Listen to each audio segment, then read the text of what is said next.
दोस्तों, mutual fund एक ऐसा टॉपिक है जिसको लेकर अक्सर लोगों के मन में डाउट रहता है। हम टीवी पर एड्स भी देखते हैं म्यूचुअल फंड सही है, लेकिन क्या वाकई में म्यूचुअल फंड सही है? आज के इस वीडियो में हम इसी के ऊपर बात करने वाले हैं। हम सबसे पहले जानेंगे कि म्यूचुअल फंड होता क्या है, उसके बाद हम म्यूचुअल फंड के अलग अलग प्रकारों के बारे में बात करेंगे।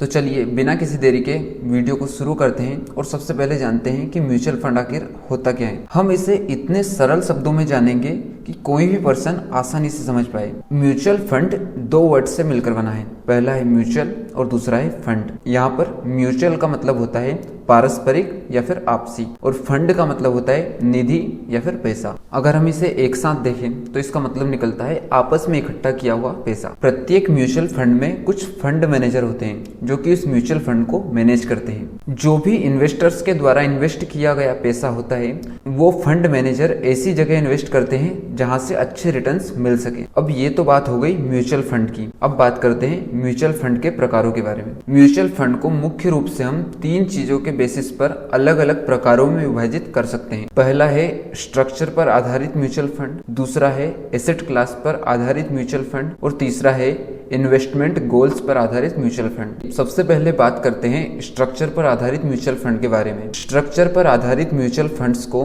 तीन प्रकारों में विभाजित किया जा सकता है। पहला है ओपन एंडेड फंड्स, दूसरा है क्लोज एंडेड फंड्स और तीसरा है इंटरवल फंड्स। अगर हम बात करें ओपन एंडेड फंड्स की तो इसमें किसी प्रकार की कोई लिमिट नहीं होती है कि आप कितनी यूनिट परचेस करते हो और कब परचेस करते हो, और आप जब चाहो तब अपने पैसे निकाल सकते हो। आप वो सारा अमाउंट क्लेम कर सकते हो जो उस वक्त तक आपके फंड ने जनरेट किया है। वहीं दूसरी ओर अगर बात करें क्लोज एंडेड फंड्स की तो इसमें यूनिट्स फिक्स होती है और आप इन्हें एक निर्धारित समय पर ही परचेस कर सकते हो, और इसमें आप अपने पैसे भी एक फिक्स्ड डेट पे ही निकाल सकते हो। अगर बात करें इंटरवल फंड्स की तो इसमें एक टाइम पीरियड फिक्स होता है जिसके अंदर ही आप पैसे इन्वेस्ट कर सकते हो और पैसे निकाल भी सकते हो। अब बात करते हैं एसेट क्लास पर आधारित म्यूचुअल फंड्स के बारे में। एसेट क्लास के अनुसार म्यूचुअल फंड्स को मुख्य रूप से तीन प्रकारों में विभाजित किया जा सकता है। पहला है इक्विटी फंड्स, दूसरा है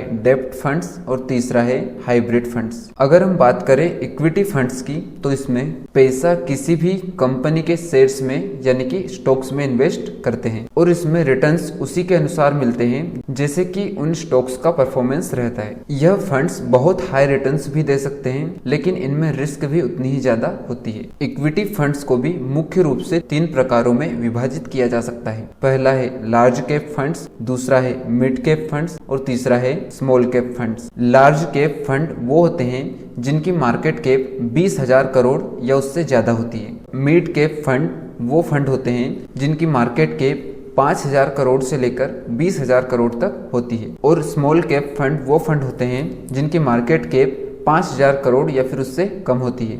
अब बात करते हैं डेब्ट फंड्स के बारे में। डेब्ट फंड्स में पैसा किसी भी फिक्स्ड इनकम सिक्योरिटीज जैसे कि कॉरपोरेट बॉन्ड्स, गवर्नमेंट सिक्योरिटीज आदि में इन्वेस्ट होता है। डेब्ट फंड्स इक्विटी फंड्स के मुकाबले ज्यादा स्टेबल होते हैं और इनमें रिस्क भी कम होती है। अब बात करते हैं हाइब्रिड फंड्स के बारे में। हाइब्रिड फंड्स को बैलेंस्ड फंड्स भी कहा जाता है। हाइब्रिड फंड्स में इन्वेस्टर द्वारा इन्वेस्ट किए गए पैसे का कुछ पोर्शन इक्विटी में इन्वेस्ट किया जाता है और कुछ पैसा डेब्ट में इन्वेस्ट किया जाता है, इसीलिए इन्हें हाइब्रिड फंड कहा जाता है। अब बात करते हैं इन्वेस्टमेंट गोल्स पर आधारित म्यूचुअल फंड के अलग अलग प्रकारों के बारे में। इसमें सबसे पहला है ग्रोथ फंड।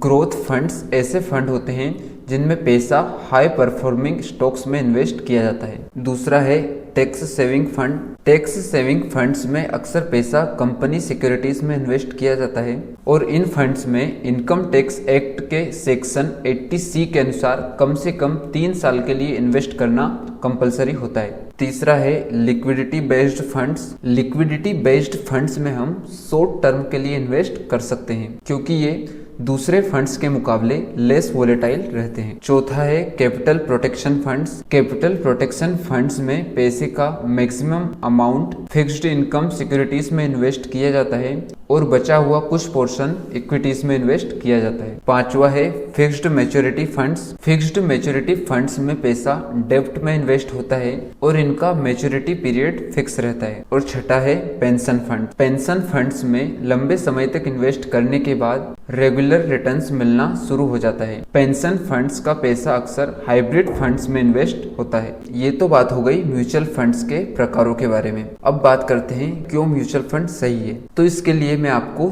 3 सिंपल तर्क बताने वाला हूं कि म्यूचुअल फंड सही क्यों है। सबसे पहला है प्रोफेशनल एक्सपर्टीज, यानी कि म्यूचुअल फंड में हमें एक्सपर्ट्स मिलते हैं जो कि हमारे बिहाफ में पैसा इन्वेस्ट करते हैं। अब बात करते हैं दूसरे तर्क के बारे में। तो दूसरा है रिटर्न्स। म्यूचुअल फंड्स में पर्टिकुलर स्टॉक्स के कंपैरिजन में अक्सर ज्यादा रिटर्न्स देने की संभावना बनी रहती है। अब बात करते हैं तीसरे तर्क के बारे में जो कि बहुत ज्यादा इंपॉर्टेंट है, वो है डाइवर्सिफिकेशन। आपने ये इंग्लिश प्रोवर्ब तो सुना ही होगा, don't put all your eggs in one basket, यानी कि अपने सभी अंडे एक ही टोकरी में न रखें। जब हम इन्वेस्ट करते हैं तो इस चीज का ध्यान रखना बहुत ही जरूरी होता है। म्यूचुअल फंड हमें डाइवर्सिफिकेशन की सुविधा देता है। म्यूचुअल फंड अलग अलग सेक्टर के अलग अलग स्टॉक्स में इन्वेस्ट करता है, जिससे कि मार्केट में अगर कोई सेक्टर अंडर परफॉर्म कर रहा है तो दूसरा सेक्टर उसे कवर कर लेता है और डाइवर्सिफिकेशन की वजह से हमें बहुत ज़्यादा लॉस नहीं होता। मैं उम्मीद करता हूं कि ये सब जानने के बाद आप अच्छे से समझ गए होंगे कि म्यूचुअल फंड सही क्यों है। अगर आपको वीडियो पसंद आई है तो वीडियो को लाइक, शेयर और चैनल को सब्सक्राइब जरूर करें। और अगर आपको किसी भी पर्टिकुलर टॉपिक को लेकर डाउट है तो आप कमेंट करके बता सकते हैं, मैं उसके ऊपर एक सेपरेट वीडियो बना दूंगा।